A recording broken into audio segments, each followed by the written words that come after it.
အားလုံးပဲမင်္ဂလာပါကျမကတော့မချောစုလိုက်ပါဒီကနေ့မှာတော့ခန္ဓာကိုယ်ထဲမှာဗီတာမင်တွေဘာအကြောင်းပြတ်လက်ရတယ်လဲဆိုတဲ့အကြောင်းကိုမျှဝေပေးသွားမှာပဲဖြစ်ပါတယ်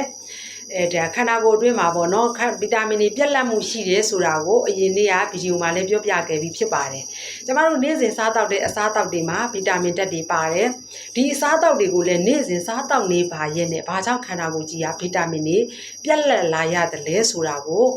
ဒါဒီကနေ့မှာမိတ်ဆွေတို့ကိုတည်တည်ချာချာလေးရှင်းပြပေးမှာဖြစ်ပါတယ်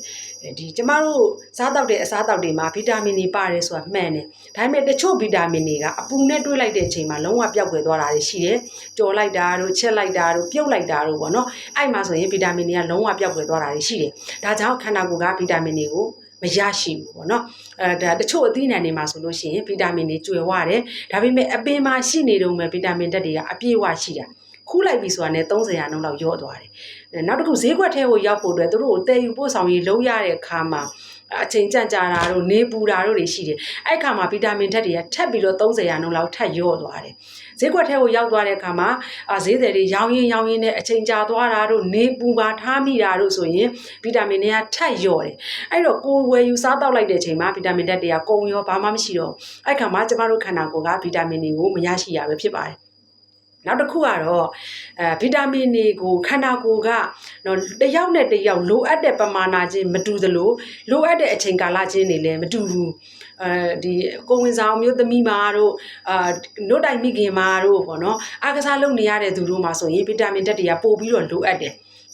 ကားစီးနေတော့မှဆိုရင်ဗီတာမင်ဓာတ်တွေချို့တဲ့တယ်မိခိုးငွေတွေရှူတာပေါ့နော်အမိုက်တွေမီးရှို့တာမျိုးတွေပေါ့အဲ့အမျိုးတွေဆိုရင်လည်းဗီတာမင်ဓာတ်တွေကချို့တဲ့တယ်အမျိုးသမီးတွေဓမ္မတာလာစဉ်ခါမှာဆိုလည်းဗီတာမင်ဓာတ်တွေကချို့တဲ့တယ်နောက်တစ်ခုကဒီ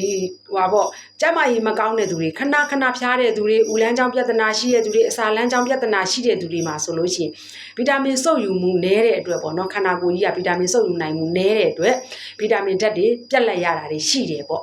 နောက်တစ်ခုကတော့အစားအစာတွေကတစ်ခုကိုတစ်ခုကန့်ကွက်ချင်းကြောင့်လဲဗီတာမင်ဓာတ်တွေချို့တဲ့ရတာတွေရှိတယ်ဥပမာပေါ့ဒီအရက်တောက်တာတို့လက်ဖက်ရည်တောက်တာတို့လက်ဖက်စားတာတို့ပေါ့နော်အဲ့ဒါတွေဆိုလို့ရှိရင်လည်းခန္ဓာကိုယ်ကဗီတာမင် B1 တွေကိုချို့တဲ့စေတယ်ခန္ဓာကိုယ်မှာကယ်ဆီယမ်လိုအပ်လို့ကယ်ဆီယမ်ဆေးတွေတောက်တယ်ကယ်ဆီယမ်ပါတဲ့ဖြည့်ဆွက်စားတွေစားတယ်နော်နွားနို့တွေတောက်တယ်ပေါ့အဲ့လိုမျိုးတောက်ပြီးတဲ့အခါမှာကော်ဖီလေးတစ်ခွက်လောက်ထပ်တောက်လိုက်တာမျိုးဆိုရင်ရှေ့ကတောက်ထားတဲ့ကယ်ဆီယမ်တွေကလုံးဝဆုံးရှုံးသွားတယ်ဒီလိုမျိုးအစားအသောက်တွေကတစ်ခုကိုတစ်ခုကန့်ကွက်ခြင်းကြောင့်လည်းဗီတာမင်တွေဆုံးရှုံးတာတွေရှိပါတယ်ဒါကြောင့်အစားအသောက်တွေကနေဗီတာမင်တွေကိုပြည့်ဝစွာမရရှိစေနိုင်ခြင်းကြောင့်ပေါ့နော်ခန္ဓာကိုယ်မှာဗီတာမင်တွေပြတ်လက်ရခြင်းပဲဖြစ်ပါတယ်ဟုတ်ကဲ့ပါဒီနေ့ရဲ့မျှဝေမှုအပိုင်းလေးကတော့ဒီလောက်ပါပဲရှင်